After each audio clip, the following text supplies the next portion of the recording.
అధికారులపై full fire అయ్యారు MLA Kaushik Reddy. అధికారం ఎప్పుడూ శాశ్వతం కాదని, అధికార పార్టీ నేతల మాటలు విని పని చేస్తే తాము అధికారంలోకి వచ్చాక వారి భరతం పడతామని హెచ్చరించారు. ఇలాంటి వారి కోసం తాను బ్లాక్ బుక్ ను రెడీ చేస్తున్నట్లు చెప్పారు కౌశిక్ రెడ్డి. తాము అధికారంలోకి రాగానే ఆ అధికారుల సంగతి చూస్తామన్నారు.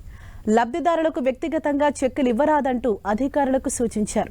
తనపై కోపం ఉంటే భరిస్తానని, హుజూరాబాద్ ప్రజలకు అన్యాయం చేస్తే మాత్రం సహించబోనని చెప్పారు. నేను దయచేసి అధికారులకు కూడా హెచ్చరిస్తా ఉన్నా. నేను జిల్లా కలెక్టర్లకి, ఆర్డీఓలకి, ఎంఆర్ఓలకు కూడా చెప్తా ఉన్నాను, అధికారం ఎవరిది శాశ్వతం కాదు. మీరు రూల్స్ ప్రకారం పోండి. మీకు జియో ఉన్నది, ఈ జియో ప్రకారం మీరు ఎందుకు పోతలేరని నేను అడుగుతున్నా. మీకు ఏం అడ్డంకులు వస్తున్నాయని నేను అడుగుతున్నా. నేను అధికారులకు కూడా హెచ్చరిస్తా ఉన్నాను, తస్మాత్ జాగ్రత్తగా ఉండండి. ఇవ్వండి, బ్లాక్ బుక్ రెడీగా చేసిన ఏ అధికారి ఎక్స్ట్రా చేస్తుర్రో ఇలా ఈ బ్లాక్ బుక్లో మీ పేర్లన్నీ ఎంటర్ చేస్తున్నా.